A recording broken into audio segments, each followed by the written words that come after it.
करीब 8 साल के एक लड़के की नज़र अपने ही पिताजी पर पड़ जाती है, जो कि उसके पिताजी बेड पर बेसुध हालत में पड़े हुए थे। वो अपनी माँ के पास जाता है, जाकर कहता है कि माँ जाकर देखो तो सही पिताजी कैसे पड़े हुए हैं, अजीब सी हालत उनकी हो रही है।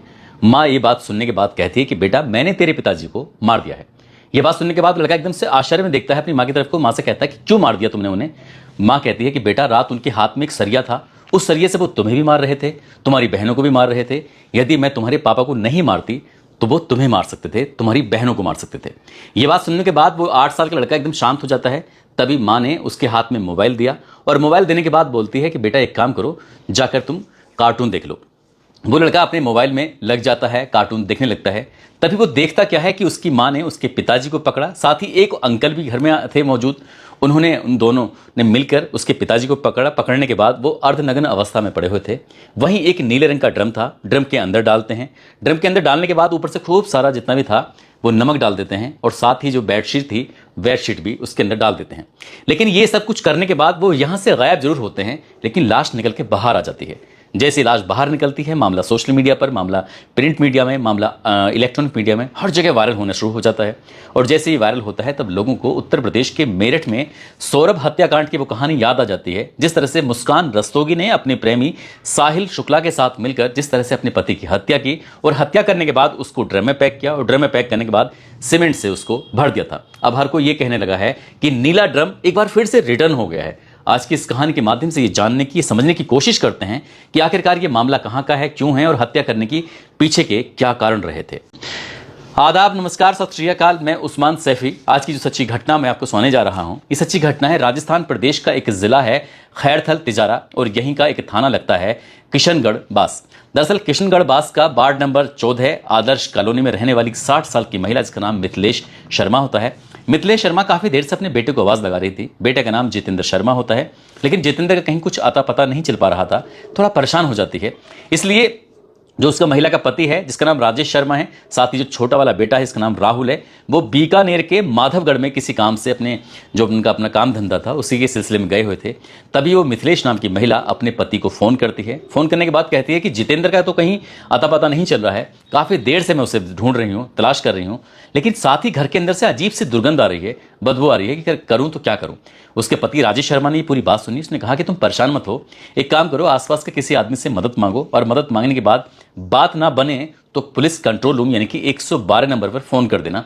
उसके बाद फिर पुलिस अपने आप से आकर देख लेगी कि मामला क्या है। क्योंकि जिस तरह से मिथिलेश ने बताया था, उसने कहा कि दुर्गंध का बहुत ज्यादा आलम है, घर में रुकना भी बहुत मुश्किल हो रहा है, करूँ तो क्या करूँ। इसके बाद 17 अगस्त 2025 की शाम लगभग 3 बजे के आसपास का वक्त हो रहा था।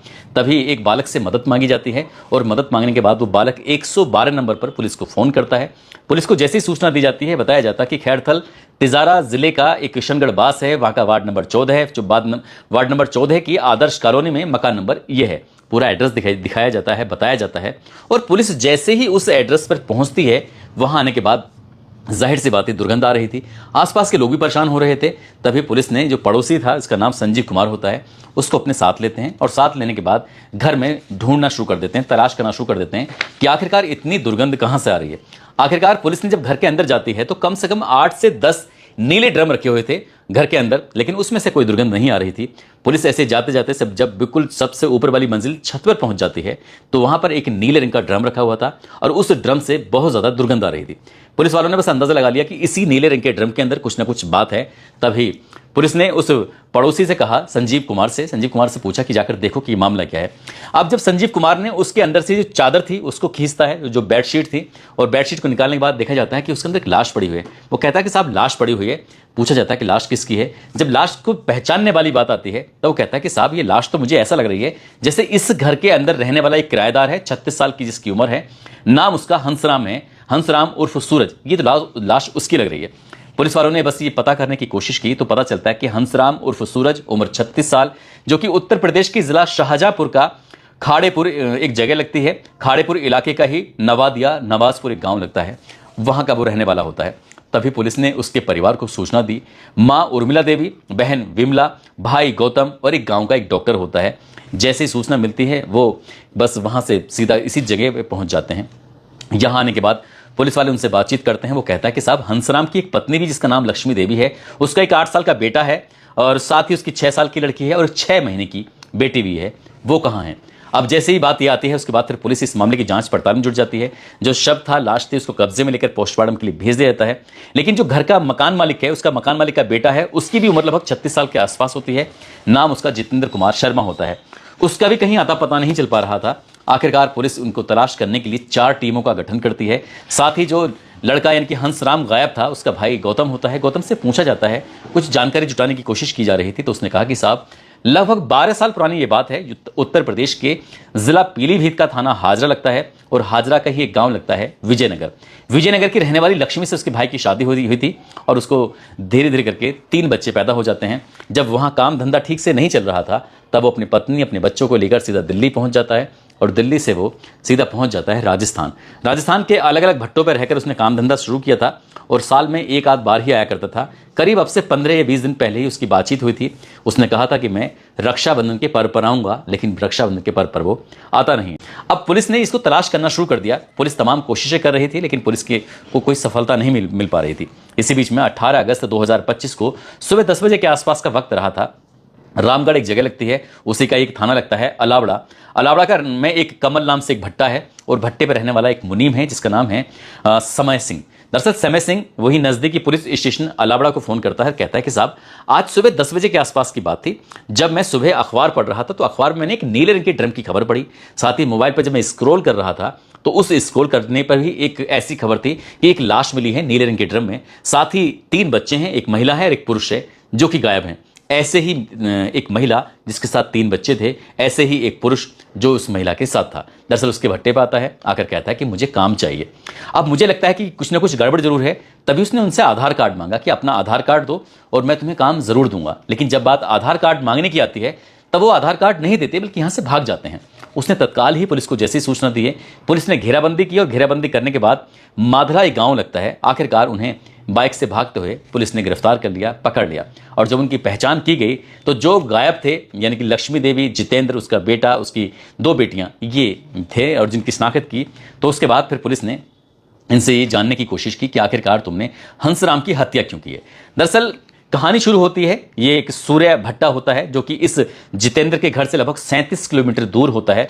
इस भट्टे पर ये जितेंद्र मुनीम का काम करता था और इसी भट्टे पर हंसराम अपनी पत्नी लक्ष्मी और 3 बच्चों के साथ यहाँ पर आ जाता है।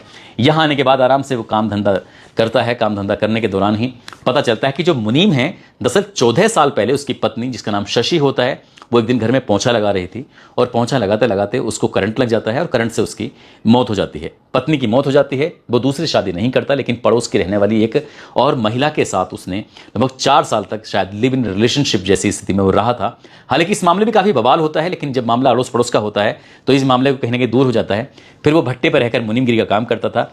यहीं पर जब हंसराम अपनी पत्नी को लेकर आता है, तो इसकी पत्नी पर जितेंद्र की नज़र पड़ जाती है। जब अभी तक तो हंसराम ना कोई शराब पीता था, ना उसके अंदर कोई ऐब था, लेकिन जितेंद्र के पास पैसे थे, इसलिए उसने हंसराम को खूब सारी शराब पिलाना शुरू कर दिया।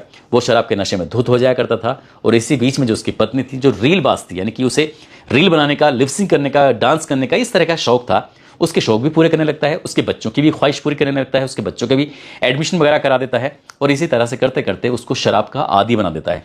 हंसराम को जब भी मौका मिलता था, वो उसे शराब पिलाता था और वो शराब के नशे में होता था और उसकी पत्नी के साथ उसके अनैतिक रिश्ते शुरू हो जाते हैं, अवैध संबंध शुरू हो जाते हैं।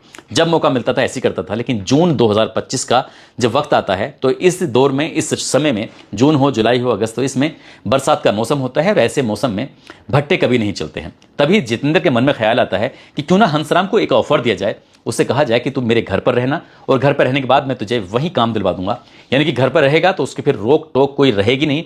उसकी पत्नी के साथ जैसा चाहेगा वो वैसे ही कर लेगा। 1500 रुपये प्रति महीने के हिसाब से वो उसे अपने घर में जगह दे देता है, कमरा दे देता है।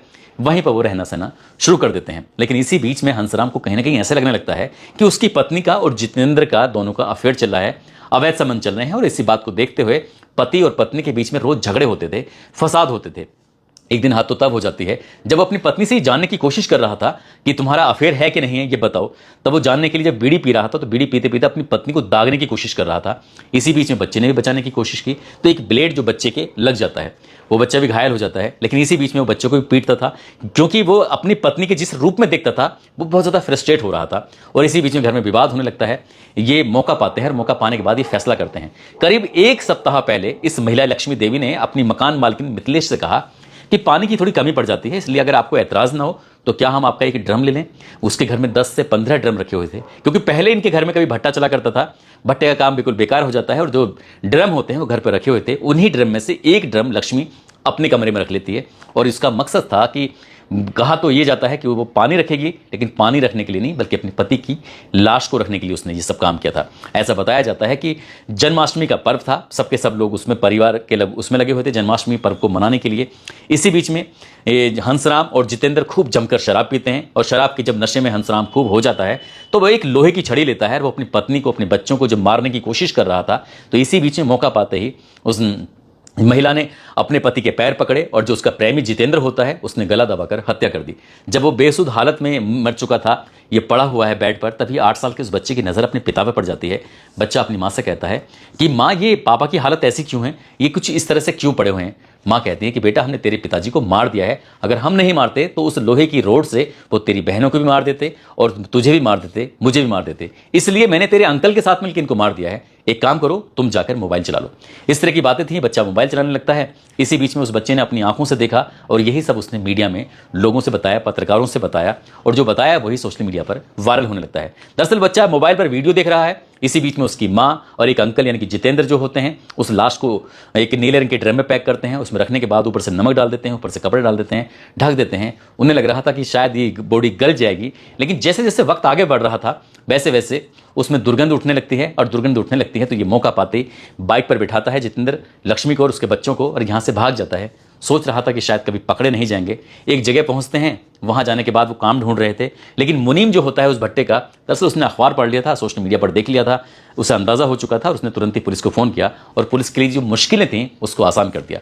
जैसे इस घटनाक्रम का खुलासा होता है तो लोगों को उत्तर प्रदेश के मेरठ की मुस्कान रस्तोगी, जो उसके पति सौरभ राजपूत की हत्या कर दी जाती है साहिल शुक्ला प्रेमी के साथ मिलने के बाद, उसके बाद वो पहाड़ों पर चले जाते हैं मौज मस्ती करने के लिए, वापस लौट कर आते हैं, तो पूरे देश ही नहीं बल्कि पूरी दुनिया में ये सौरभ राजपूत हत्याकांड जो था वो मशहूर हो जाता है। फिलहाल वो मेरठ की जेल में सलाखों के पीछे बंद हैं, और ये जो कहानी होती है इसमें 3 बच्चों की ज़िंदगी वाकई बर्बाद हो जाती है, एक आदमी की मौत हो जाती है। अब ये जो महिला है लक्ष्मी देवी अपने प्रेमी जितेंद्र के साथ सलाखों के पीछे रहेगी। हालांकि पुलिस ने अभी हर एक पहलू की जांच पड़ताल कर रही है, और जांच पड़ताल करने के बाद इसकी चार्जशीट लगाकर कोर्ट में दी जाएगी, अदालत को दी जाएगी, और अदालत इस मामले में सजा सुनाएगी। आगे क्या होगा क्या नहीं होगा आप सहज ही अंदाजा लगा सकते हैं।